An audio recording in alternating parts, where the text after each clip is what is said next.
అందరికీ నమస్కారం. మరో మంచి కథతో. కథ పేరు అన్నానా ఏమని? రచన పొత్తూరి విజయలక్ష్మి గారు. ఇక ఎవరు ఏమన్నారో విందామా? పొద్దున్న 9 కొట్టేసరికి మా ఇల్లు చాలా సందడిగా ఉంటుంది. మా పెద్ద తాతగారు, ఆయన స్నేహితుడు మరో తాతగారు స్నానాధికాలు ముగించి ముందు హాల్లో చేరతారు. మా ఎదురిల్లే వారిది. వాళ్ళిద్దరూ వరుసకు బావా బామ్మర్దులట. నువ్వంటే నువ్వు అనుకోవచ్చును గాని అలా అనుకుంటే అగౌరవం అని మీరనే అనుకుంటారు. బాగా మాట్లాడుకుంటూనే మధ్యలో పోట్లాడుకుంటారు కూడా. ఇద్దరికీ 80 దాటింది. వినికిడి శక్తి బాగా తగ్గిపోయింది. ఆ వార వాగ్ధాటి బాగా పెరిగింది. ఏమిటేమిటో విషయాల మీద గంట కొద్దీ మాట్లాడుకునేవారు. బ్యాడ్మింటన్ కోర్ట్ అంతా ఉన్న హాల్లో చెరోములా కూర్చుని ధారాళంగా మాట్లాడుకుంటారు. ఏమిటో ఒకటే తాపత్రయ పడిపోయి చావు తన్నులు తిని తీసుకొచ్చారు స్వాతంత్రం. ఏం ఒరిగిందిట అని మా తాతగారంటే కష్టాలు చెప్పిరావు. పాపం మా గరికిపాటి బాలమ్మకు కిందటేడాది భర్త వియోగం, ఇప్పుడు పుత్రశోకం. ఎలా తట్టుకుంటుందో ఏమో అంటారు ఆ తాతగారు. ప్రకాశం బ్యారేజీకి ప్రకాశం గారి పేరే ఎందుకు పెట్టాలని గొడవ చేశాడుటో ప్రబుద్ధుడు. సిగ్గు లేకపోతే సరి. ఆయనలాంటి ప్రజాహితుడు పరోపకారి మరొకరున్నారా? అటువంటి వాడు మన తెలుగువాడవడం మనందరికీ గర్వకారణం. ఆ మహానుభావుడి పేరు పెడితే ఆ కృష్ణవేణమ్మ తల్లి పులకించిపోయి ఏడాది పొడుగునా నిండుగా పారుతుంది అని మా తాతగారు. కందిపప్పు మాత్రం చవగ్గా వస్తోందా? 10 రూపాయలకి పట్టుమని 10 వేసులైనా రాకపోతే మనం ఏం తిని బతుకుతాం చెప్పండి అని ఈ తాతగారు. వీళ్ల గొడవకి విసిగిపోయి, ఏమిటండి మీ గొడవ?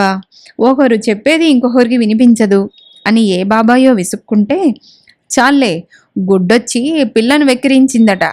పెద్దవాళ్ళం కష్టం సుఖం మాట్లాడుకుంటూ ఉంటే పిల్ల వెధవలు వినవచ్చునా? తప్పు కాదు అని మందలిస్తారు మా తాతగారు. మీ మాటలు బజారు దాకా వినిపిస్తుంటే వినక చస్తామా అంటాడు మా బాబాయ్ విసుగ్గా. అయితే ఒరేయ్, మా వినికిడి సామర్థ్యంలో ఏమైనా తేడా కనిపిస్తోందా అంటారు తాతయ్య. తేడా ఏమిటి మావయ్య, పూర్తిగా పోయింది అంటాడు బాబాయ్. అతను వెళ్లేదాకా ఊరుకుని లేచి దగ్గరగా వచ్చి, బావగారు మనకు వినిపించడం లేదుట, అయితే ఇక వృద్ధాప్యం వచ్చినట్లే అంటారా అని అడుగుతారు ఆయన. వచ్చినా ఆ మాట ఒప్పుకోకూడదు, మనం బింకంగా ఉండాలి.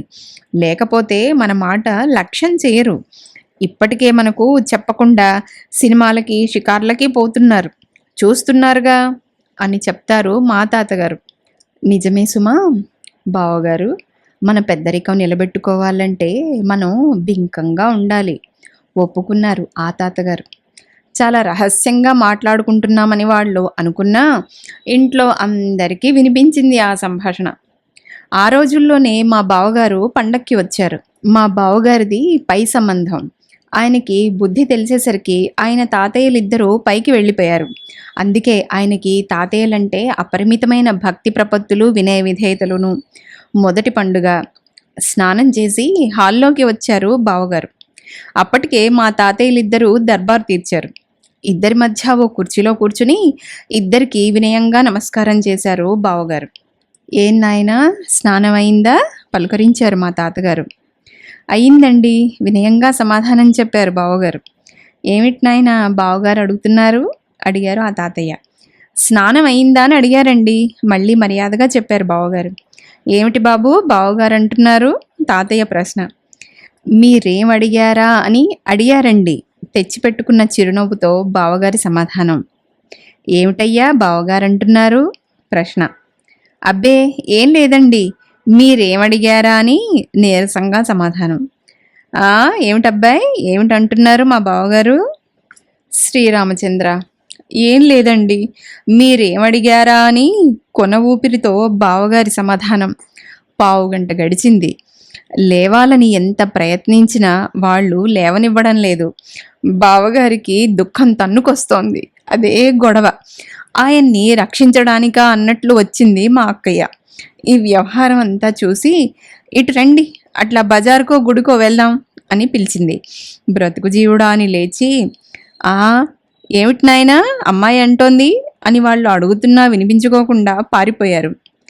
కలికాలం కాకపోతే పట్టపగలు భర్తతో మాట్లాడడానికి ఎంత ధైర్యం అన్నారు మా తాతగారు.